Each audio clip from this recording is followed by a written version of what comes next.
Assalamualaikum warahmatullahi wabarakatuh. Nama saya Muhammad Safwan dengan NPM 321911053, kelas reguler 5D. Di sini saya akan menjelaskan tentang beberapa alat ukur. Yang pertama ada mikrometer. Yang kedua ada vernier kaliper atau kita sebut yang namanya jangka sorong. Yang ketiga ada multimeter atau multitester. Selanjutnya ada silinder bogik. Ada juga yang namanya DTI, dial test indicator. Dan selanjutnya ada juga filler kit.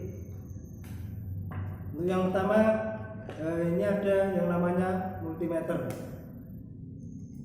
Kita buka terlebih dahulu. Di sini multimeter terdapat banyak jenis untuk mengukurnya. Misal kita mau mengukur ketebalan di sini di antara 50 sampai 75 mm. Ada juga yang digunakan untuk mengukur 0 sampai 25, ada juga yang 25 sampai 50, dan yang ini 50 sampai 75, ada juga yang 75 sampai 100, dan ada juga yang 100 sampai 125 mm.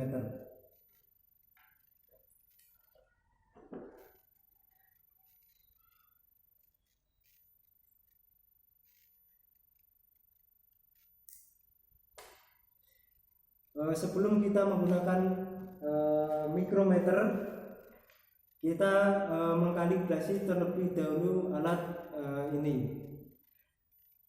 Karena setiap kali kita melakukan pengukuran pasti akan berubah-ubah untuk pengukuran spindle atau derajat pengukurannya.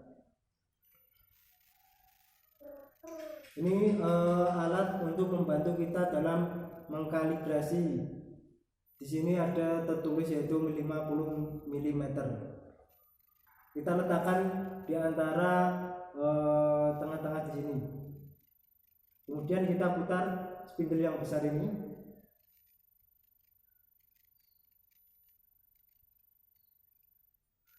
Kemudian kita cek untuk yang kecil sampai dia berbunyi klik.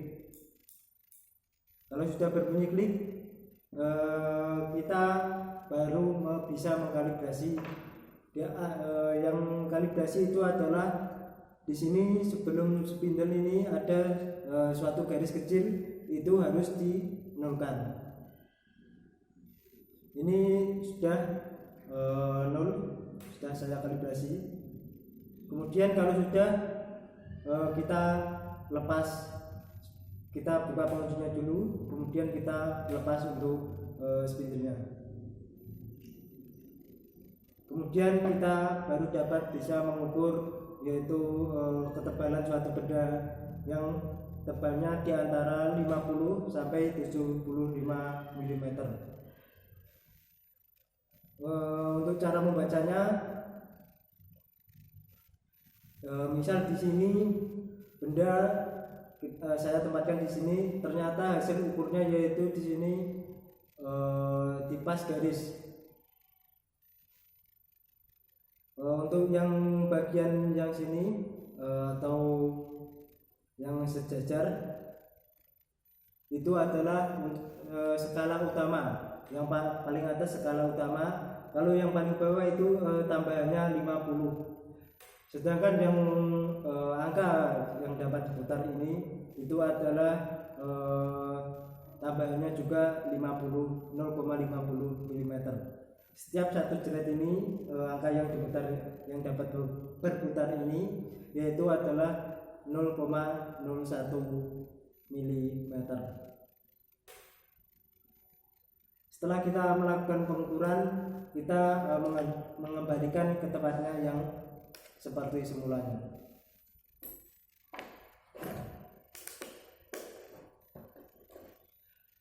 Selanjutnya di sini ada yang namanya vernier kaliper atau kita sebut yang namanya jangka sorong. Jangka sorong bentuknya seperti ini, dan dia ini bisa digunakan untuk mengukur, yaitu pertama kedalaman yang ini adalah yang kedua ada lebar dalam suatu benda. Selanjutnya ada juga ketebalan suatu benda. Dalam jangka sorong ini dia terbagi menjadi dua jenis. Yang pertama dia digital, yang kedua ini adalah manual atau digerakkan dengan tangan. Kalau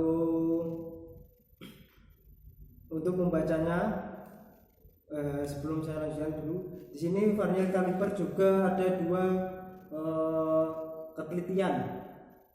Yang pertama di sini saya menggunakan ketelitian yaitu 0,05 mm.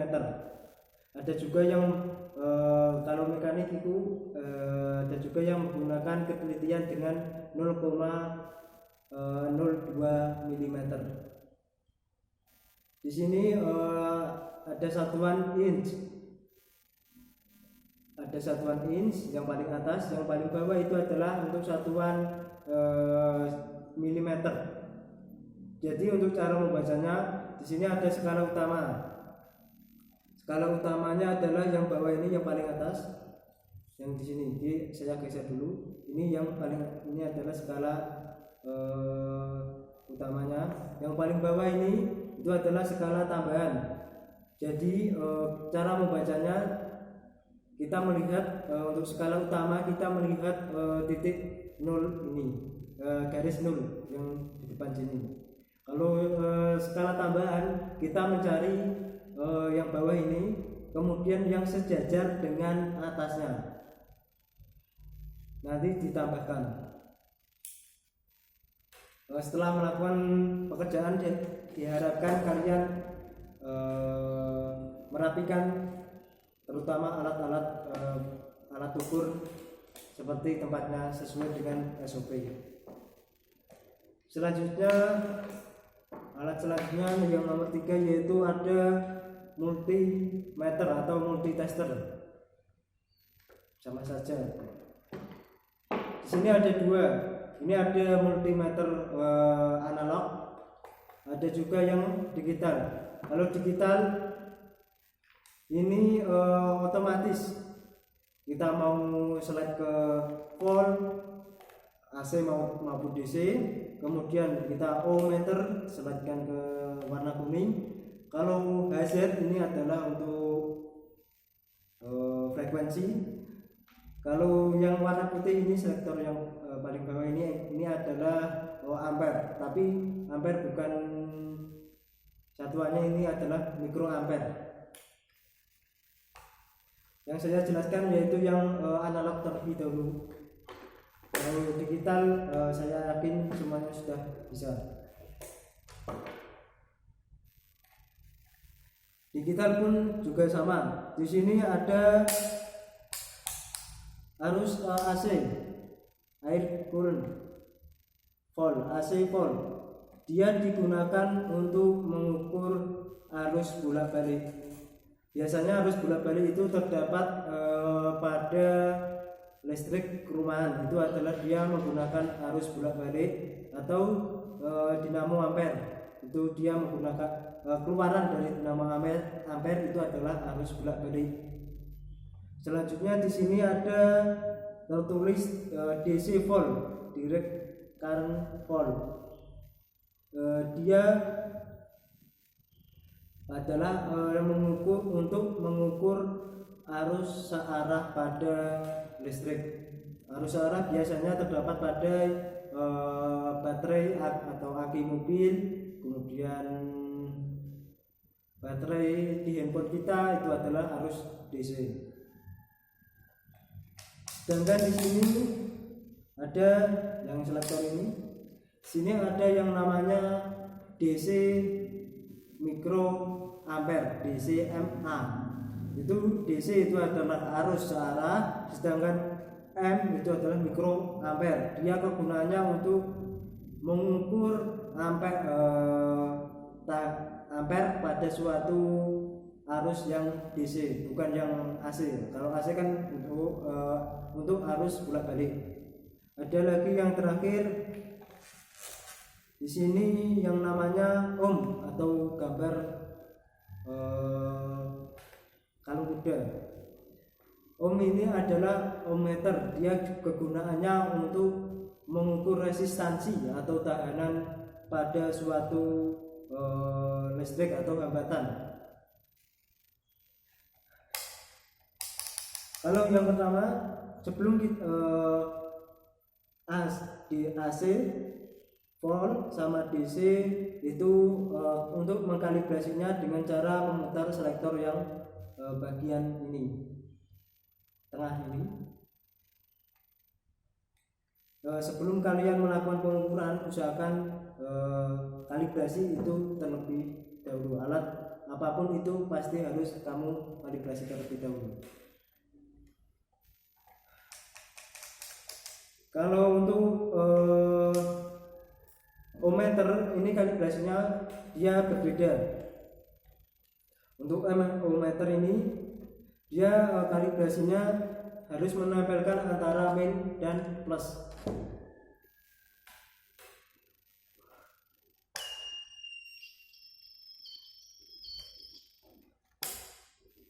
Kemudian jarum ini baru dia bergerak ke kanan. Maka yang untuk menggerakkan jarum itu adalah mengkalibrasi yang bagian sini. Ini ada putaran untuk mengkalibrasi. Ini digabungkan terlebih dahulu min sama plusnya, kemudian dikalibrasi dinulkan sampai nul di kanan itu. Ini adalah untuk mengkalibrasi. Ketika kita merubah selektor, walaupun misal ini kan di angka kali 10, misal dirubah ke angka kali 100, kita harus mengkalibrasi ulang, karena setiap satu kali perubahan selektor ini pasti jarum ini berbeda-beda untuk letaknya, enggak sama persis harus di nol.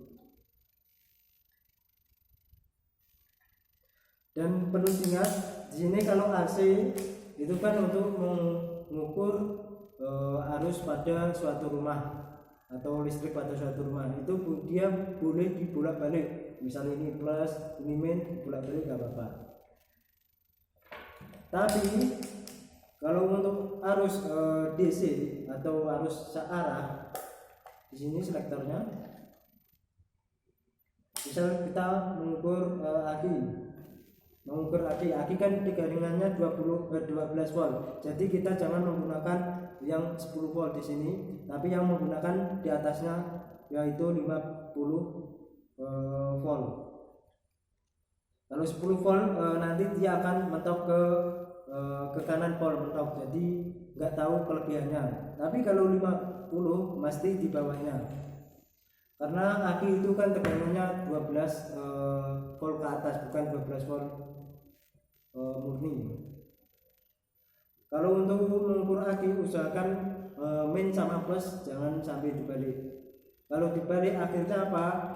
Ini mengakibatkan jarumnya akan berputar ke kiri berlawanan, seharusnya ke kanan jadi ke kiri, dan akan kalau dibiarkan terlalu lama maka mengakibatkan alat ini menjadi rusak. Ini min, ini plus, warna hitam min, dan ini warna merah yaitu plus. Jangan sampai terbolak-balik untuk mengukur aki. Kita lanjutkan. Sini ada alat ukur yaitu filler kick. Dia seperti PMS. Kegunaannya dia untuk mengukur celah yang sangat sempit sekali. Celahnya di bawah yaitu 1 mm. Ini mulai dari 0,05 mm sampai 1 mm. Biasanya ini digunakan untuk mengukur celah busi, mengukur celah ring piston juga bisa. Ini ada silinder Burkick, ini saya nggak usah bukakan, nggak usah cara prakteknya karena ini terlalu lama. Untuk silinder Burkick ini dia kegunaannya untuk mengukur diameter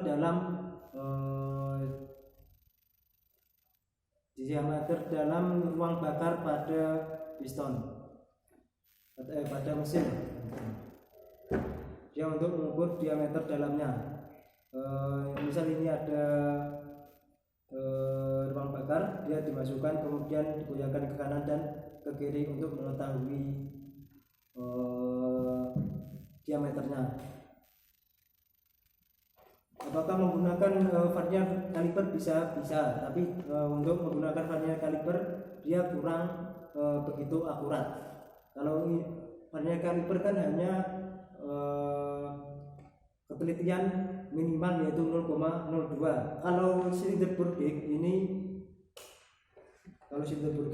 dia ketelitiannya adalah 0,01, jadi lebih teliti. Selanjutnya ada yaitu DTI, dial test indicator. Ini dia kegunaannya untuk bisa jadi mengukur keulangan pada suatu disc brake atau cakram. Yang kedua bisa jadi kalau kebanyakan mengukur run out pada suatu benda yang berputar. Biasanya digunakan untuk mengukur run out camshaft atau crankshaft, bisa juga. Ini dengan cara ini misal ada suatu benda, kemudian kita tempelkan di sini, kemudian benda akan kita putar, maka jarum akan bergerak ke kanan dan ke kiri, dan hitunglah selisihnya. Itu adalah cara untuk mengukur keulangan atau run out pada suatu benda dengan menggunakan dial test indicator ini. Saya cukup sekian untuk penjelasan dari saya tentang alat ukur. Mohon maaf bila ada tutur kata yang tidak mengenakan.